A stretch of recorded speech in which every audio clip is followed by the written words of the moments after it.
Seigneur, oint ta parole, bénis ces instants. Que la grâce de Dieu soit en ce lieu. Que la main de Dieu, que la puissance de Dieu puisse toucher quelqu'un. Et qu'au travers cette parole, que la vie de quelqu'un puisse changer.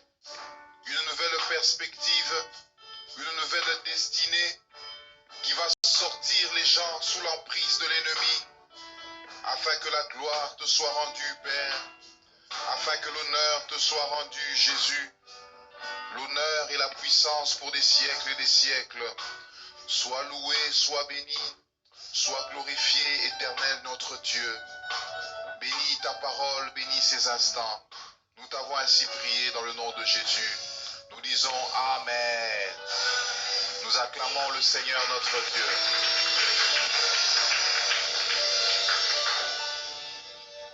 Bonsoir à tous. Nous bénissons le Seigneur pour cette merveilleuse soirée qu'il nous accorde. Pour continuer sur notre sujet, les pactes sataniques. Nous avons commencé hier. J'ai eu un entretien avec le pasteur tout à l'heure au téléphone et je me suis rendu compte que on sera incapable de finir ça aujourd'hui. Il y a tellement de matière, il y a tellement de choses à aborder.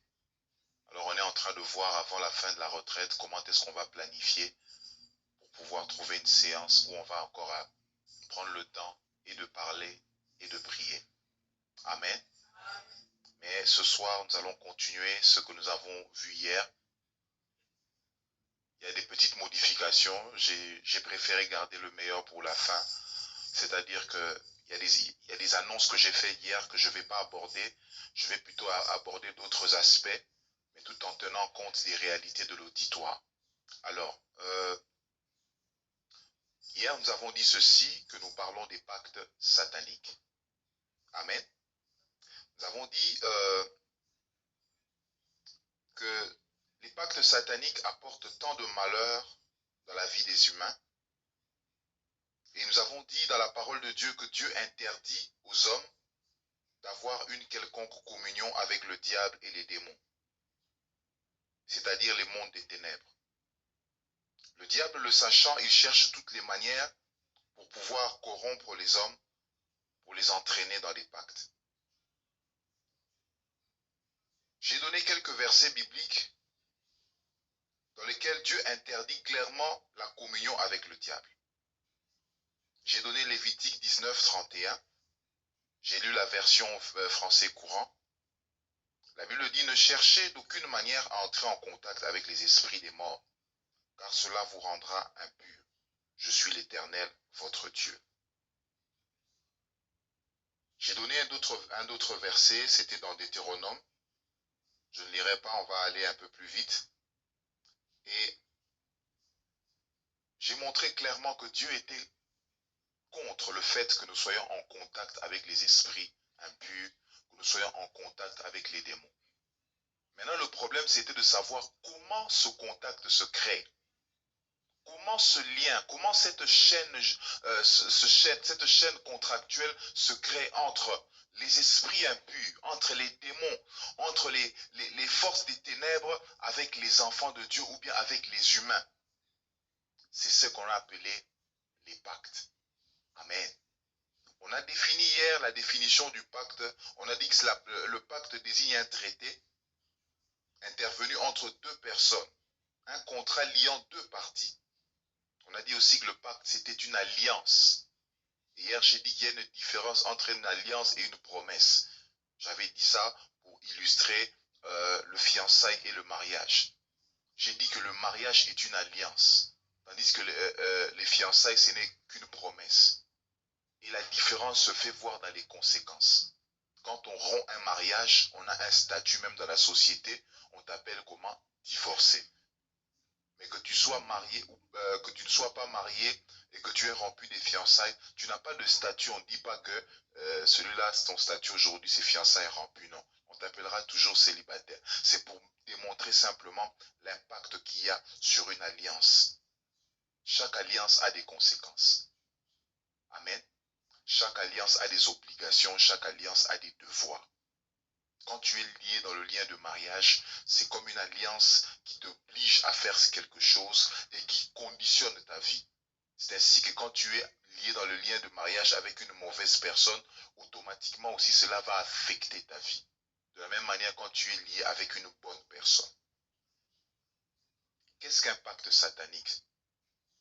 C'est un acte posé par une personne au travers duquel Satan ou les démons tissent des relations avec cette personne et se voient autorisés à opérer dans sa vie. Je l'avais dit hier. Tu l'invites toi-même, tu lui donnes la possibilité, la capacité de venir commencer à travailler dans ta vie, à imposer certaines choses, à commencer à pratiquer certaines choses dans ta vie. C'est cela même le pacte. Et j'ai dit que les premiers pactes qui a été conclu dans le monde, qui a entraîné les gens à pouvoir être sous l'influence du malin, c'est Ève et Adam dans le jardin d'Éden. La Bible dit que Ève, la femme, vu que l'arbre, le fruit était agréable à manger, elle a mangé. L'information qu'elle avait sur cet acte-là, c'est qu'elle va connaître le bien et le mal. Mais elle ne savait pas que derrière cette petite information, il y avait d'autres conséquences. J'aimerais dire à quelqu'un, derrière chaque acte que tu commets, les actes d'obéissance, de désobéissance, bien sûr, il y a des conséquences. Quelqu'un dit avec moi, il y a des conséquences. Des fois, nous ignorons ces conséquences. Des fois, le diable a tendance à nous pousser à minimiser ces conséquences. Mais c'est avec le temps, c'est en prenant un peu de recul que tu vas te rendre compte, que tu vas réaliser, que tu vas te rendre compte que les conséquences sont énormes. Regardez l'acte que Ève et Adam ont commis. Bien-aimé, ça a amené l'homme à être séparé de Dieu. Ça a amené la mort physique. Ça a amené la souffrance. La domination de Satan, l'esclavage dans le péché. Et aujourd'hui, dans notre société, ce que nous vivons comme mal, c'est le fruit de cet acte qui a été commis un jour. Ne minimise pas ce que tu commets comme acte, ne minimise pas la puissance des pactes, parce que ça peut engager plusieurs générations. Amen. Et le premier pacte que nous avons, je fais un rappel, hein, comme ça après on va continuer. Le premier pacte que nous avons vu hier, c'est le pacte du sang, ou le pacte par le sang. J'avais dit que c'est l'un des pactes le plus puissant. Et c'est même le plus puissant de tous les pactes. Pourquoi? Parce que Lévitique, chapitre 17, verset 14 dit, la vie de tout homme, la vie de toute chair plutôt, se trouve dans son sang. Quand tu engages ton sang, quand tu mets ton sang en jeu à prix d'argent pour pouvoir avoir des avantages ou pouvoir conclure un pacte, cela a tendance à pouvoir bloquer ta vie avec des conséquences énormes.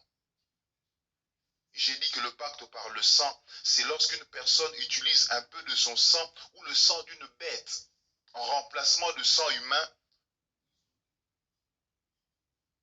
et il engage tout son être, toute sa vie. Et j'avais dit que le diable lâche difficilement les personnes qui font ce genre de pacte.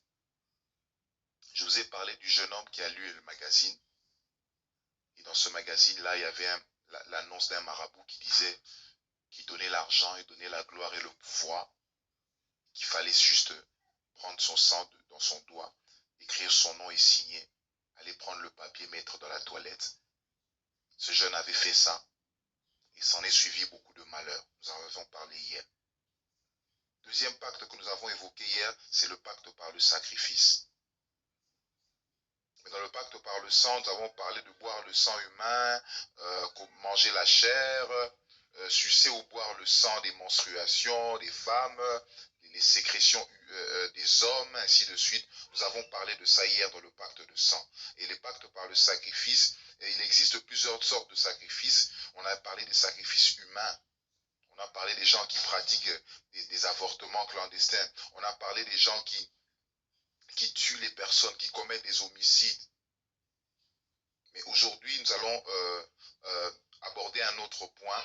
Je vais prendre d'autres pactes. Je vous avais promis de parler sur le pacte de la sexualité, mais je ne vais pas commencer par ça. Je vais aborder d'autres aspects. Et puis, si avec le temps, on pourra le faire. Mais le pacte par la sexualité est tellement long, il y a tellement de chapitres là-bas. Il y a l'immoralité, il y a les déviations, il y a l'homosexualité, il y a pas mal de pratiques, il y a pas mal de choses qu'il faut qu'on creuse vraiment. Alors j'aimerais vraiment nous laisser du temps pour pouvoir statuer sur cette question. Mais ce soir, j'aimerais parler avec vous sur un autre sorte de pacte, c'est le pacte par la parole. Amen. Le pacte par la parole. On va lire la Bible dans Proverbes. Proverbes chapitre 18, verset 21.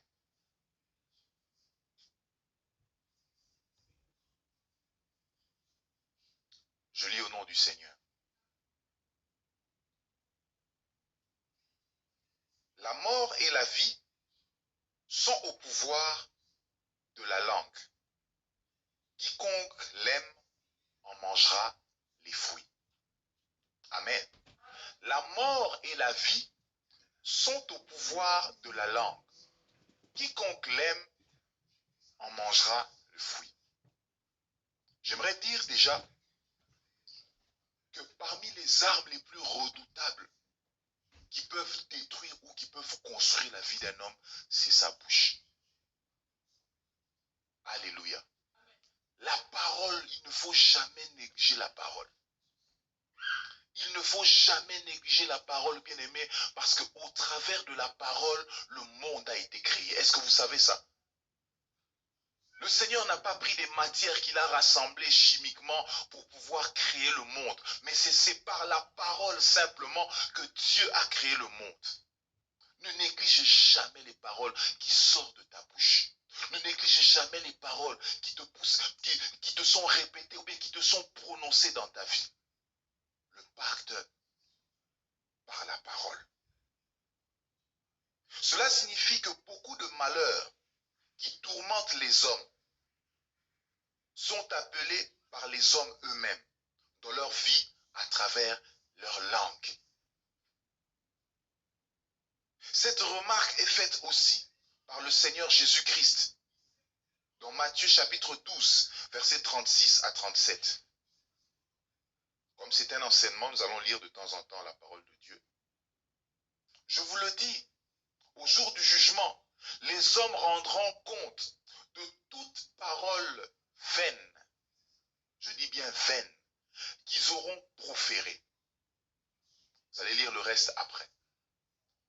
Car par tes paroles, oui, tu seras justifié, et par tes paroles, tu seras condamné. Le pacte par la parole, c'est un pacte que l'homme fait en prononçant des paroles. C'est un pacte que l'homme fait et ces paroles qu'il prononce à la légère ont pour effet de lier sa vie, d'engager sa vie. Et ce qui est pire et ce qui est grave, ça ne s'arrête pas sur sa propre vie, mais ça va encore plus loin. Donne-moi un bon amen.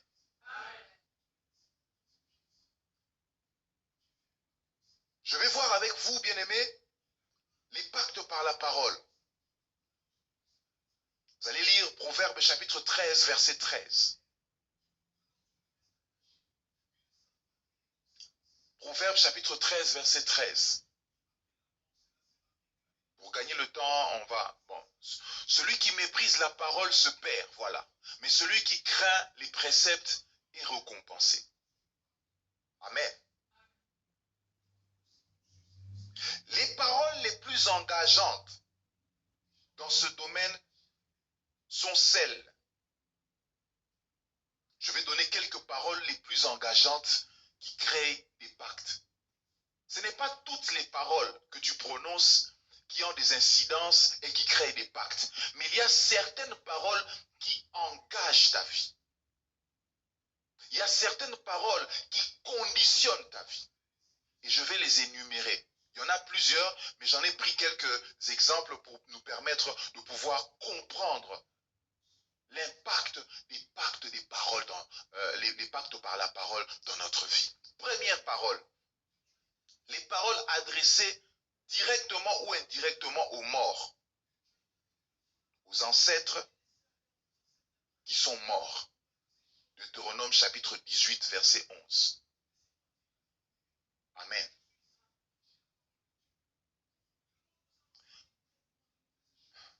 Dans Chanteur, personne qui consulte ceux qui évoquent les esprits ou qui disent des bonnes aventures, personne qui interroge les morts. Bien aimé, je l'avais dit hier du reste.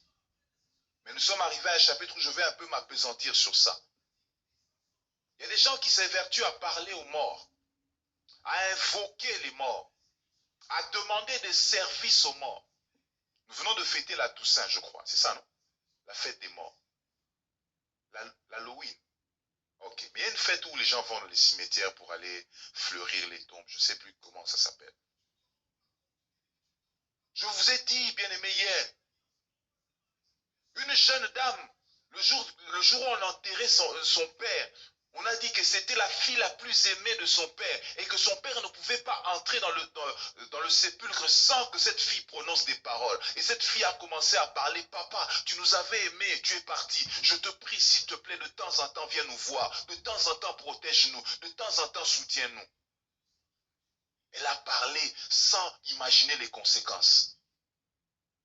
Et quelques temps plus tard, elle a commencé à faire des rêves. Quelques temps plus tard, elle a commencé à voir des manifestations bizarres dans sa vie. Simplement pourquoi? Parce qu'elle a parlé à des esprits. Parce que la personne qui est morte est morte. Il n'y a plus de relation entre les morts et les vivants. Mais les esprits profitent derrière ces paroles pour commencer à agir. Quelqu'un peut me dire un amen? Faites très attention, bien-aimés. Il y en a d'autres qui parlent aux morts, d'autres parlent aux ancêtres. Eh bah coco, les cocos, venez nous aider. Je connaissais un ami à l'université, je me rappelle. À chaque fois quand il achetait une boisson avant de boire, il dit non, je dois d'abord donner à boire aux ancêtres. Il jette un peu, après il boit. Il faisait ça en blague. Mais ne sachant pas que, bien aimé, tous les actes que nous posons, toutes les paroles que nous prononçons a de l'impact dans notre vie. Alléluia. Deuxième parole qui peut engager notre vie par les pactes. Ce sont des paroles adressées directement ou indirectement aux esprits. C'est presque similaire. Mais ici, il ne s'agit pas d'adresser aux morts ni aux ancêtres, mais aux esprits. Il y a des gens pour lesquels ils ont fait des formules magiques pour invoquer des esprits. Et là, je vais parler des astres lumineux. Des gens qui ont invoqué le soleil, qui ont invoqué la lune, qui ont invoqué des astres, qui ont invoqué des êtres. Bien-aimés, lorsque vous pratiquez de telles paroles, automatiquement vous créez un pacte avec les esprits. Les esprits entendent et ils viennent. Amen. Les esprits entendent et ils agissent. Parce que la Bible dit, le diable rôde comme un lion rugissant. Il cherche comment atteindre ta vie. Et par la parole, il peut atteindre ta vie. Troisième, les paroles adressées aux êtres humains ou à une divinité sous forme de serment. Amen. Les serments. Kolabandai, juré. Toi et moi, c'est pour la vie. Si on se sépare un jour, je vais mourir. Je te donne toute ma vie. Amen. Quelqu'un pour lequel tu as eu simplement un coup de foudre, tu dis que tu es le tout pour ma vie. Fais très attention. Amen. Matthieu chapitre 5, versets 34 à 37.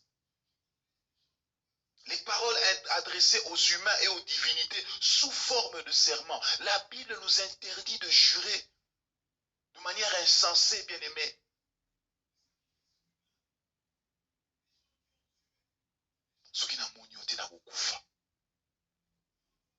Alléluia. Il faut faire très attention avec ces paroles, bien-aimés.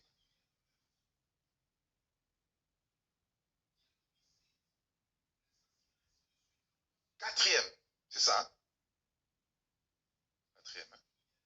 Les paroles qu'on fait répéter par les gens mal intentionnés. Je vais expliquer. Quand nous faisions la délivrance, de temps en temps, nous faisions des relations d'aide, la cure d'âme. J'ai reçu une sœur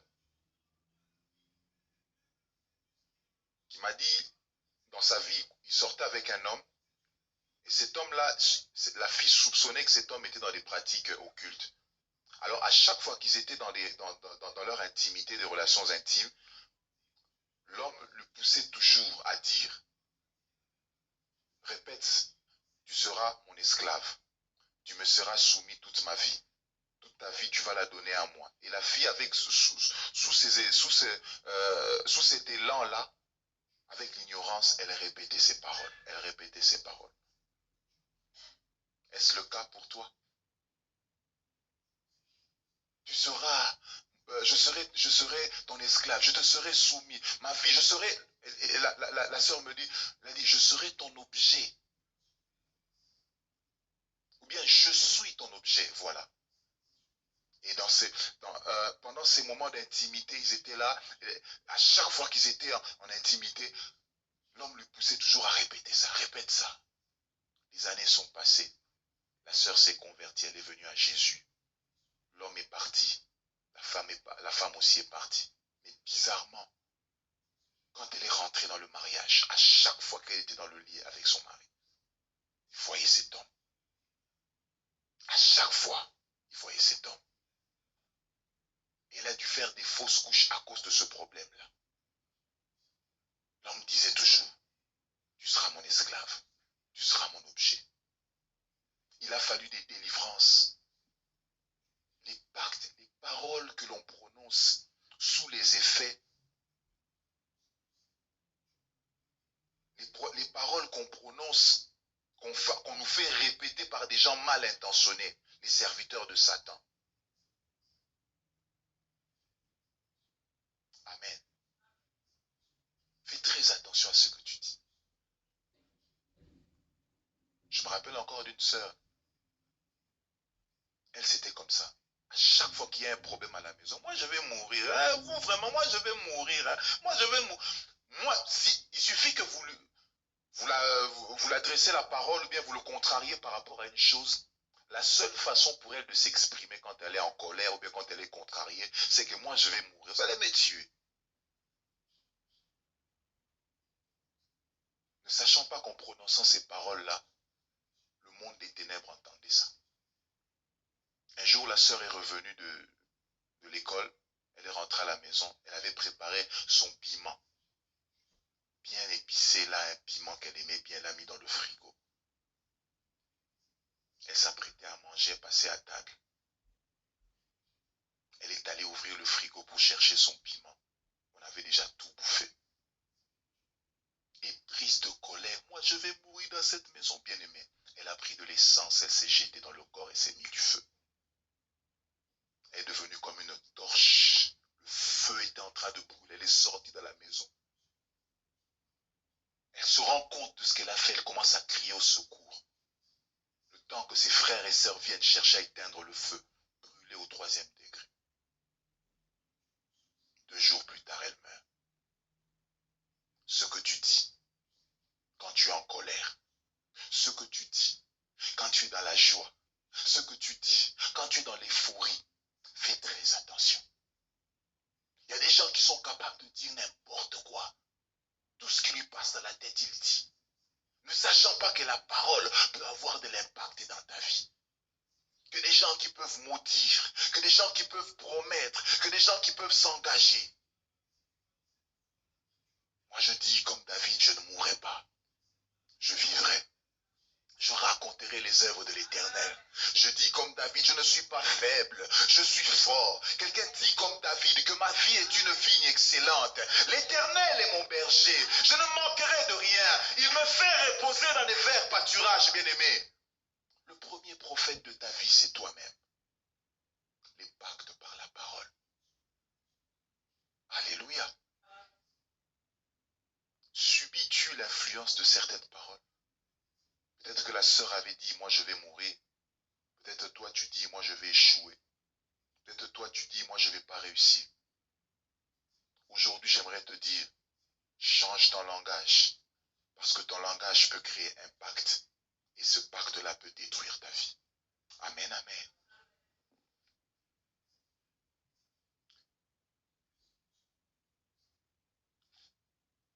Les pactes par la parole peuvent être aussi prononcés dans la musique. Amen. Dans certains films inspirés par les démons. Par des prières magiques.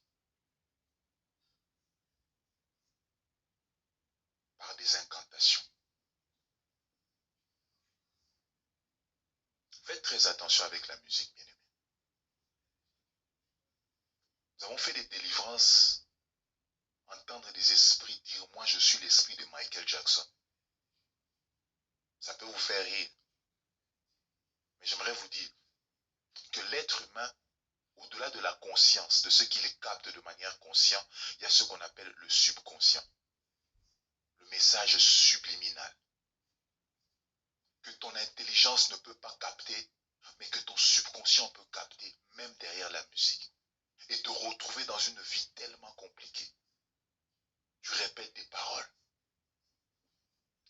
Vous connaissez le groupe de rock and roll, AC/DC? Vous avez déjà entendu parler de ça? AC/DC. A-C-D-C. Antichrist, Death to Christ. Qui veut dire Antichrist, mort au Christ.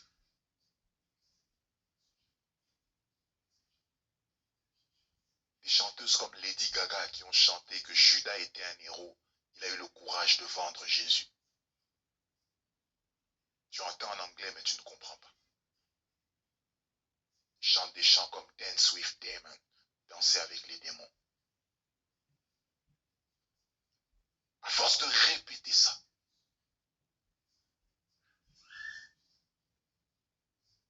un musicien congolais Koffi Olomide a chanté Moutou Badi Badi Baduloa. Je sais pas très, je suis pas loubaphone. Moutou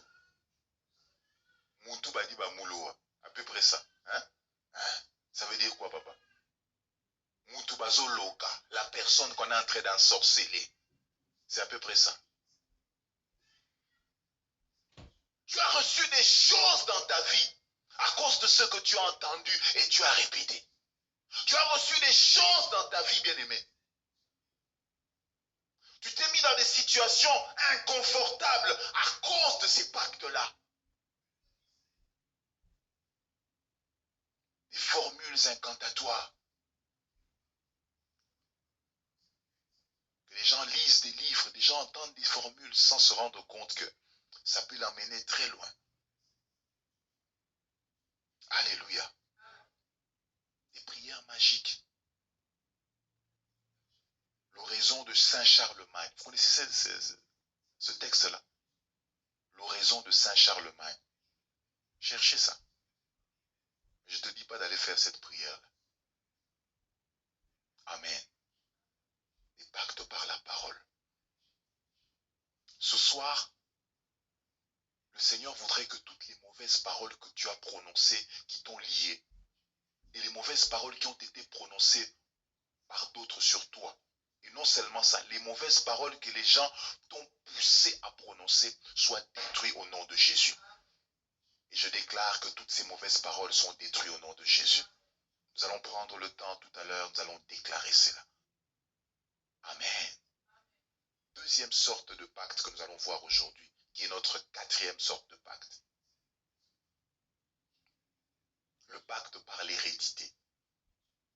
Quelqu'un dit avec moi, hérédité. Le pacte par l'hérédité. La Bible révèle que le péché des parents ont souvent des conséquences néfastes sur la vie de leurs enfants. Vous êtes d'accord avec moi? Quand quelqu'un pêche, les conséquences ne s'arrêtent pas toujours sur cette personne-là. Les conséquences vont plus loin. Voilà pourquoi Jérémie dit, les pères ont mangé des raisins et les enfants se sont retrouvés les dents agacées. Alléluia. les pactes par l'hérédité. Des choses que tu n'as pas faites. Des actes que tu n'as pas commis, mais que tu hérites, mais que tu viens succéder, que tu viens porter des fardeaux que tu n'as pas engrangés, bien-aimé. Le pacte par l'hérédité. Ésaïe chapitre 20, verset 5. Projetez-nous ça, si c'est possible. Ésaïe chapitre 20, verset 5.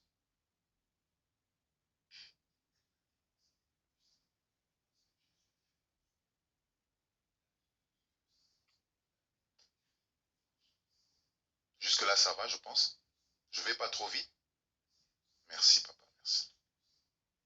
Alors, on sera dans l'effroi et dans la confusion à cause de l'Éthiopie, en qui ils ont mis sa confiance, et de l'Égypte, dont on se glorifie. Attendez, c'est comme si... tu es dans le verset 20, c'est ça?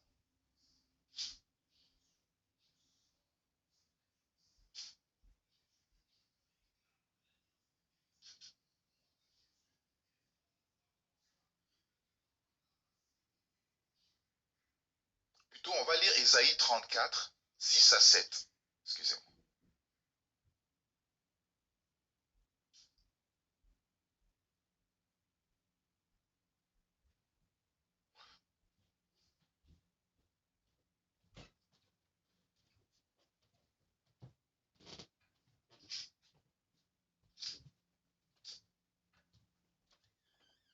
L'épée de l'Éternel est pleine de sang, couverte de graisse, du sang des agneaux, de boucs et de graisse de reins de bélier et du buffle.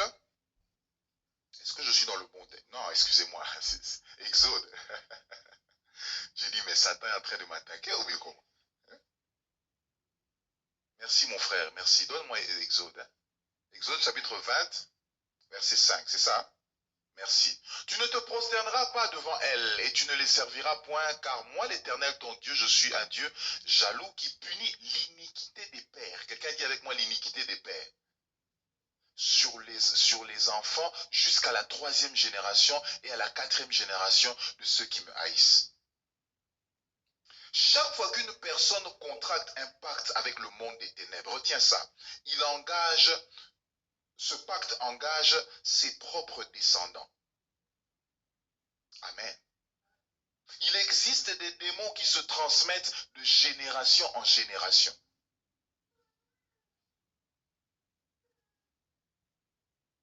Et qui passent de père en fils.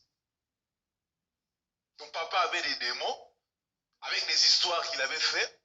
Avant qu'il ne quitte la terre, il a pris ces démons-là et t'a transmis ça. Non seulement de père en fils, mais de mère en fille.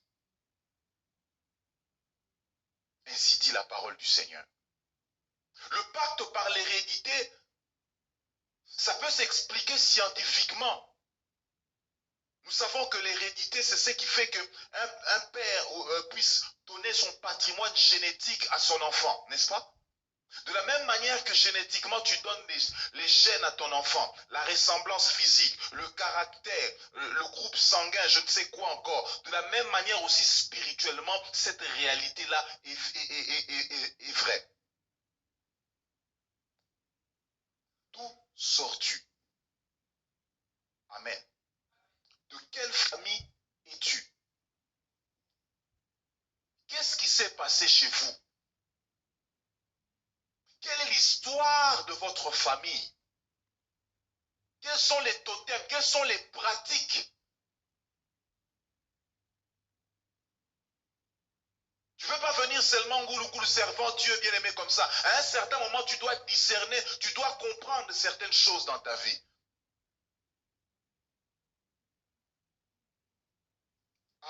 Alléluia. Ce qui est vrai sur le plan scientifique, comme je l'ai dit, l'est davantage sur le plan spirituel. Les personnes les plus touchées sont les enfants dont les parents se sont livrés à l'occultisme. Amen. À la sorcellerie. Ils ont touché aux fétiches. Les perversions sexuelles. allez voir un serviteur de Dieu, servant Dieu, authentique, une sœur qui aime Dieu, mais sur le plan émotionnel, une instabilité comme pas possible. Quand vous remontez plus loin, vous allez voir, il y a une sémence, il y a une descendance de la polygamie dans cette famille. Les gens n'ont jamais été stables émotionnellement. Les gens n'ont jamais été stables, n'ont jamais mené une vie sexuelle pure. Les gens sont allés d'aventure en aventure.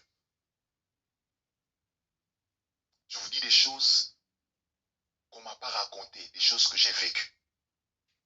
Amen. Des choses que j'ai comprises dans ma vie. Je pense que j'ai déjà donné une partie de mon témoignage ici. Moi, je suis né d'une famille polygame. Mon père a eu des enfants avec 6 femmes. Amen. Tout serviteur de Dieu que j'étais, président de jeunes à l'église, prêchant, servant Dieu. Mais j'ai commencé à me rendre compte qu'à un moment, je devais m'engager dans le lien du mariage, mais ça devenait compliqué. J'ai changé de fiancé 3 fois, bien aimé. À telle enseigne même que tu sens que même ta réputation, quelque chose ne marche plus. Je me rappelle, le pasteur Malou m'a suspendu. Frère, tu prêches plus, tu modères plus. Mais de l'ordre. J'étais de bonne foi. Je voulais servir, mais bien aimé, quelque chose ne marchait pas. J'ai compris. Background. Quelqu'un dit avec moi background. Faites très attention. Les pactes par l'hérédité ont tendance, bien aimé, à se manifester tôt ou tard. Avec du recul, tu vas commencer à comprendre que les histoires répétées de tes parents vont commencer à se répercuter sur toi. Parce que c'est une loi spirituelle. Je dis à quelqu'un, tu ne seras pas le pont de mauvais souvenirs au nom de Jésus. Je dis à quelqu'un, à partir de toi, le pont va se couper au nom de Jésus. Je dis que si tes pères ont servi des esprits qui ne glorifiaient pas Dieu, toi, tu vas servir l'Éternel. Ta maison sera la maison de l'Éternel. Tes enfants seront bénis. Les enfants de tes enfants verront la gloire de Dieu.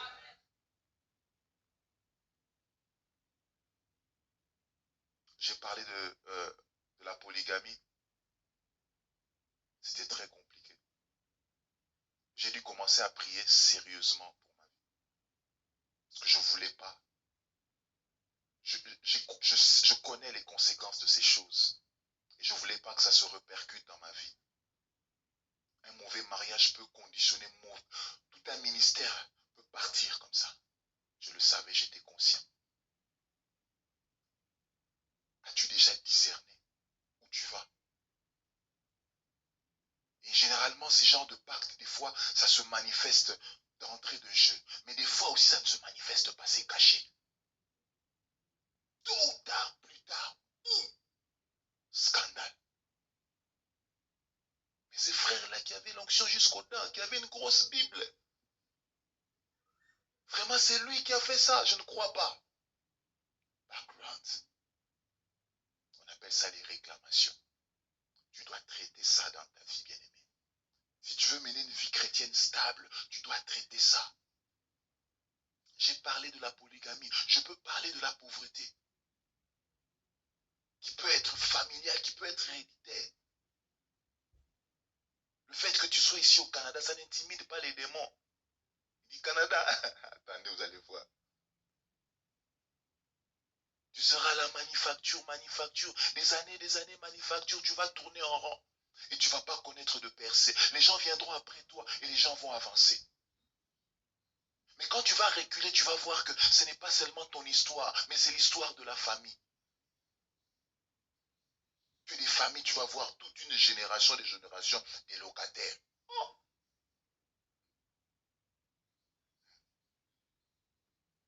Est-ce que je peux parler? Toute une génération, des locataires. Le papa va demeurer, qu'est-ce qu'il laisse à ses enfants? Oh, la garantie locative. Ah, bien aimé. Ce n'est pas normal. Notre Dieu est un Dieu prospère. Notre Dieu est un Dieu riche. Notre Dieu est un Dieu qui aime que nous puissions prospérer, bien aimé. Moi, je dis toujours, avoir l'argent, ce n'est pas un péché. Amen. L'évangile a besoin d'argent. Il y a des portes qui vont s'ouvrir ici au Canada si on devient très riche. On va réaliser des grandes choses. Mais le problème, c'est que tu dois discerner le pacte par l'hérédité. pratiques magiques dans la famille, des pratiques de sorcellerie. Des gens qui sont nés de familles de chefferie, hein, chef coutumier, chef traditionnel. Je ne dis pas ça pour te faire peur. Mais en règle générale, quand tu as un pouvoir coutumier, ce pouvoir coutumier est toujours accompagné des esprits qui cherchent à te servir, soi-disant à protéger la famille. Et on sait derrière ces choses, c'est qui se cache, que des problèmes. Le pacte par l'hérédité. Regarde d'où tu sors. Ne vis-tu pas les mêmes histoires que tes ancêtres? Ne vis-tu pas les mêmes histoires? Les mêmes échecs se répètent-ils pas? Les mêmes difficultés? Il y en a d'autres qui les ont vaincus, peut-être qui sont ici. Il y a d'autres luttent encore avec. Mais j'aimerais te dire que c'est possible de sortir du pacte par l'hérédité. Nos enfants sont heureux de voir que nous, aujourd'hui, nous sommes des parents qui servent Dieu. L'héritage que nous avons laissé à nos enfants, c'est l'héritage spirituel.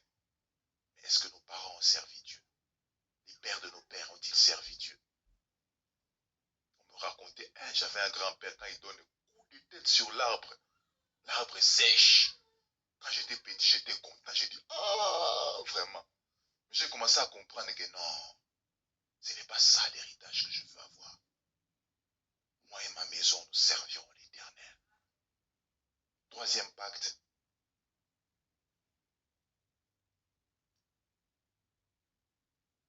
Qui sera notre cinquième pacte, c'est ça, hein?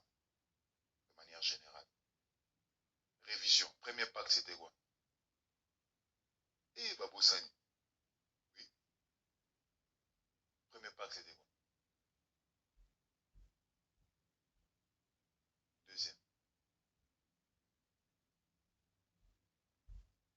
Troisième. Pardon. Parole. Quatrième. Hérédité. Maintenant, nous allons voir cinquième pacte. Le pacte par le nom. Amen. Le pacte par le nom. Dans la Bible, le nom d'une personne l'identifie et désigne parfois le rôle qu'elle est appelée à jouer. Dieu n'a pas laissé le nom au hasard. Les Juifs ne donnaient pas leurs enfants des noms comme ça au hasard. Amen. Le nom de Jésus signifie Yahweh sauve. Emmanuel veut dire Dieu parmi nous. Parce qu'il y a un rôle à jouer. Amen. Le nom de certaines personnes ont été changés par Dieu au moment où il voulait donner à leur vie une autre orientation ou une autre dimension. Vous êtes d'accord avec moi? Vous connaissez des gens dans la Bible que Dieu a changé de nom? Donnez-moi l'exemple. Jacob, c'était devenu quoi? Que Dieu vous bénisse. Quoi encore? Paul, Saul. Hein? Quoi encore? Simon, Sarah, qui est devenue Saraï, qui était quoi? Devenue Sarah. C'est ça? Hein? Bien aimé, ce n'est pas au hasard que quand tu appelles quelqu'un, il dit à partir d'aujourd'hui, ton nom est Pierre. Sur cette pierre, je bâtirai mon église. Bien aimé, les noms peuvent déterminer la destinée d'une personne. Et surtout que certains parents donnent des noms pendant des circonstances et des émotions de la vie. Un jour, il était triste. Ce jour-là, il était tellement bien qu'il a donné son nom, l'enfant le nom Azanga. Et moi, je connais quelqu'un au Congo qui s'appelle Azanga.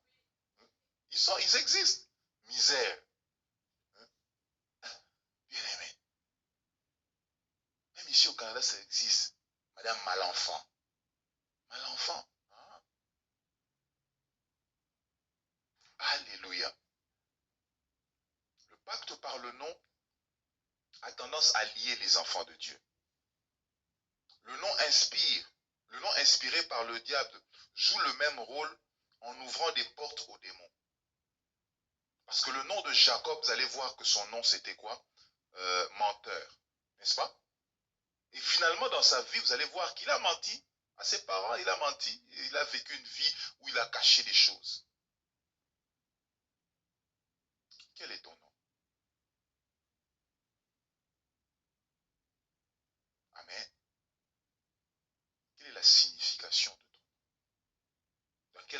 contexte as-tu reçu ce nom? Ne vis-tu pas l'influence de ce nom dans ta vie? Amen. Le pacte par le nom, je vais donner quelques versets des gens pour lesquels Dieu a changé de nom. Après, je vais aller à un autre pacte. Abraham, vous allez voir ça dans Genèse chapitre 17, versets 5 à 6. Sarai, qui est devenue Sarah, vous allez voir ça dans Genèse chapitre 17 toujours, versets 15 à 16. Jacob, qui est devenu Israël, vous allez voir ça dans Genèse chapitre 33, versets 27 à 28. Amen.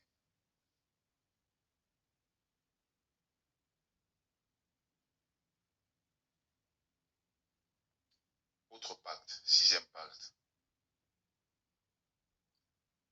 Les pactes par les objets sataniques. Amen. Les pactes par les objets sataniques. Les pactes par les objets sataniques, ça veut dire quoi? Ce sont tout objet appartenant à Satan, véhiculant son message ou portant sa marque, accompagné d'un ou plusieurs démons, destinés à influencer la vie de tout celui qui le possède ou qui demeure dans sa proximité. Tout objet appartenant à Satan. Deutéronome chapitre 7, versets 25 à 26. Je vais lire la parole de Dieu. Voilà. Vous brûlerez au feu les images taillées de leurs dieux. Tu ne convoiteras point et tu ne prendras point pour toi l'argent et l'or qui sont sur elles, de peur que ces choses ne deviennent un piège, car elles sont en abomination à l'Éternel, ton Dieu. Amen. Il est impossible d'établir une liste exhaustive des objets démoniaques. Mais cela peut être certains objets que je vais énumérer. Les pactes par les objets sataniques. Les habits. Premier objet. Amen. Mais il y a de ces habits qui des fois ont des signes sataniques. Il faut avoir un discernement. Il faut avoir une certaine connaissance et une certaine stabilité pour pouvoir comprendre que tout vêtement, que tout habit ne mérite pas d'être porté. Ça peut constituer objet satanique et même créer une porte d'entrée du diable. Dans les délivrances, on a vu ces choses. Il est allé, il a acheté un habit. Cet habit-là, c'était un habit d'antichrist. Il y avait la croix gammée, il y avait l'étoile satanique dedans. Tous les pentacles, tous les signes étaient là. Et quand il a commencé, chaque fois qu'il portait cet habit-là, il a commencé à voir des signes bizarres dans sa vie. Amen. Tu devras être regardant, tu devras veiller sur ces choses. Les objets sataniques, il y en a plusieurs, comme je vous ai dit. Je vais juste te donner quelques exemples. Mais toi-même dans ta vie, tu vas faire attention à tout ce que tu possèdes, à tout ce que tu portes et à tout ce que tu gardes dans ta maison. Parce que les objets sataniques peuvent être des points de contact, des points d'accès avec l'ennemi. Vous savez qu'il y a des bijoux qui sont des bijoux sataniques. Amen. De par leur origine, des fois, ou de par la personne qui t'a donné ça, ou bien la personne qui a fabriqué ça. Il y a des gens qui ont des médailles sataniques. Des médailles maçonniques, par exemple. Les francs-maçons, Rose-Croix, toutes ces médailles de ces sciences exotériques. Le fait de garder ça, il y a des gens qui se sont convertis, mais qui n'ont pas jeté ces choses. Ils ont gardé ces choses. Bien aimé, Je devais avoir environ 16 ou 17 ans. Mon encadreur de cellule nous a invités à faire l'évangélisation. Nous sommes allés voir un frère. Et le frère nous a sorti un livre. Il a dit, pasteur, le jour-là, tel comme vous aviez prêché, j'étais touché. Je veux vraiment vous demander qu'est-ce que je peux faire de ce livre. Quand on a vu le livre, bien aimé, il n'y avait que des formules magiques, des pentacles. Et dans ce livre-là, il avait même signé avec son sang. En fait, il y avait une sirène qui était là, qui a mis la main, il a mis une tache de sang dessus. J'avais eu froid dans le corps. Tout jeune, je n'avais pas encore l'expérience de la délivrance. On a commencé à prier pour le frère. Tu as déjà vu l'esprit des crapauds? Bien aimé, le frère a fait des manifestations comme un crapaud. J'ai regardé la porte, je disais, il n'y a pas moyen. Hein? Nous sommes des soldats de Jésus. Un soldat de Jésus doit être prêt. Et tu dois passer par certaines expériences qui vont t'aguerrir. Nous avons fait des services un jour, une sœur est une femme qui parle avec voix d'homme. Je dis, pasteur, excusez-moi, je dois rentrer à la maison, je vais revenir. Elle dit, pasteur, personne ne sort, on va rester ici, il va taper personne. Vous savez, le diable, il aime intimider les gens. Le diable, c'est un menteur. On a prié pour le frère, et à la fin, qu'est-ce qu'on a fait? On a brûlé le livre. Il disait, pasteur, on m'avait dit, si je brûle ça, je vais attraper la folie. On l'a dit, ce qui est révélé est condamné. Tu vas brûler ça et rien ne va se passer. Et au travers de ce livre, à chaque fois, il y avait des manifestations de femmes de nuit. Une femme qui venait la nuit. Une femme de race blanche qui venait chaque jour à partir de 2 h du matin et qui partait à 5 h dans sa chambre.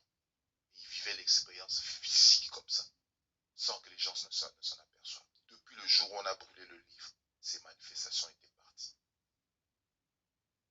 Quels sont les objets que tu as reçus? Quels sont les objets que tu gardes? Quels sont les objets que tu touches sans te rendre compte que ces objets peuvent te porter des malheurs des fois? Les pactes par les objets sataniques. Amen. Je l'ai dit, ça peut être des livres, des objets de tout genre, des médailles, des vêtements, des pentacles, des signes, des œuvres d'art. Les œuvres d'art. Le diable est tellement rusé qu'il utilise tous les moyens. Il utilise tous les moyens pour détourner les enfants de Dieu. Une statuette que tu as amenée du village sans savoir, sans discerner, directement dans le salon. Ah, ça crée un boulevard. Ils étaient en train de passer, mais ici, il nous a invités, on vient. Tu commences pas à comprendre comment les biagas viennent dans la maison, tu ne comprends pas. Alléluia. Vous allez lire ça dans Actes chapitre 19, versets 18 à 19. La Bible dit que les gens qui croyaient au Seigneur apportaient leurs livres de magie, apportaient leurs histoires devant les apôtres pour brûler cela. Il y a des gens qui disent non, il faut que j'aille jeter ça dans le fleuve, ou bien il faut que j'aille remettre ça chez le féticheur. D'autres disent non, il faut que je cache ça. Non, bien-aimé.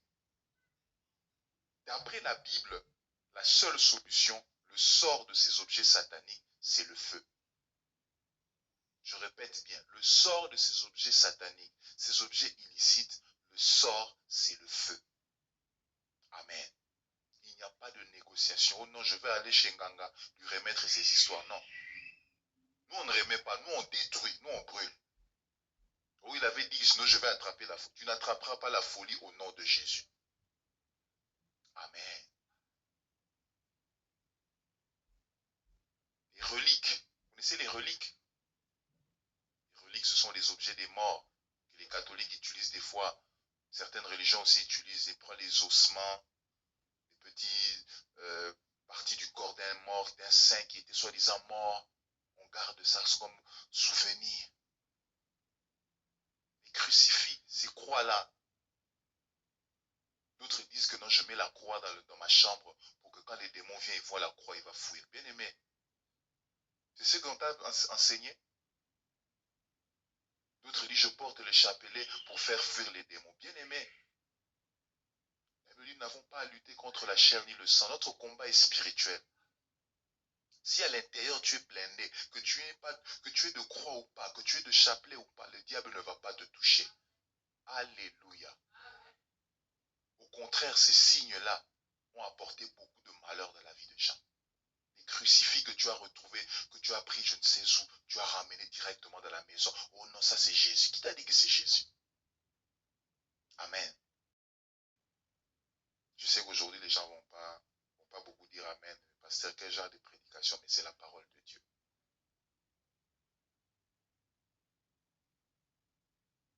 Quelle est la bonne attitude? J'ai dit, ce n'est pas vendre ni restituer, mais c'est plutôt brûler au feu. Amen. Parmi les objets sataniques, nous avons classifié aussi les objets mal acquis parmi les objets sataniques. Amen. C'est quoi les objets mal acquis? Il y a 3 sortes d'objets mal acquis. Les objets volés, les objets d'autrui gardés frauduleusement, les objets ravis de force ou par ruse ou par la tricherie. Amen. Tu as pris les histoires d'autrui comme si en Ouaillou, tu as avalé ça. C'est pas normal, bien aimé. Est-ce que je peux parler?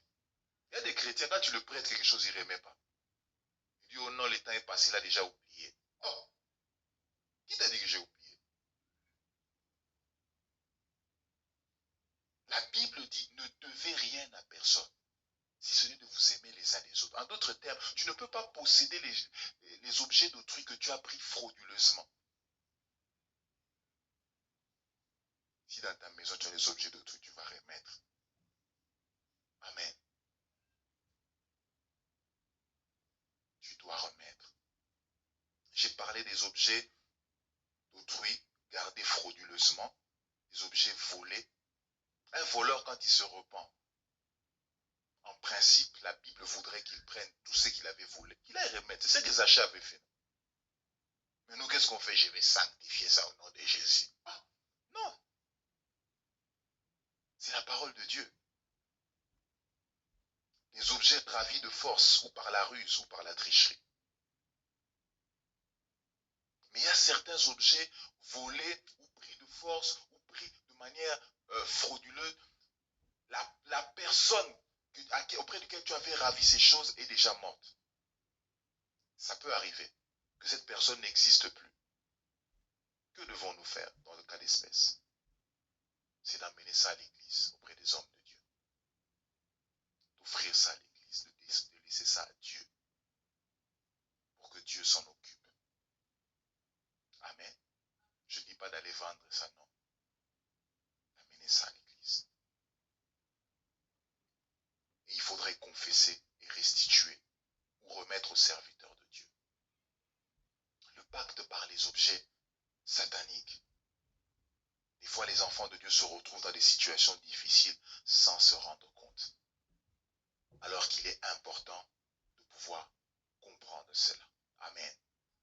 J'allais parler du pacte par la sexualité, mais il me reste 10 minutes. Je pense que je ne pourrais pas parler de ça parce que c'est tellement vaste. Il y a une certaine, comment dirais-je, il y a un chapitre là-bas qu'on doit voir qui va nous aider à pouvoir comprendre d'autres choses. Donc, le pasteur nous donnera la date, quand est-ce qu'on va toucher ce pacte-là, avec le pacte par l'idolâtrie, on va prendre les deux, et à la fin, le dernier point, la conclusion, comment sortir des pactes pour la gloire du Seigneur. Amen. Est-ce qu'on peut acclamer le Seigneur? On va prier.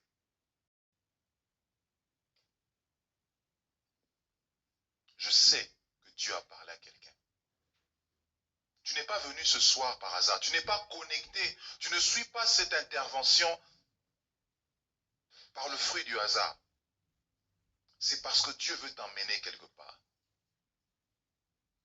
C'est parce que Dieu veut t'emmener quelque part, c'est parce que Dieu veut emmener une certaine délivrance dans ta vie.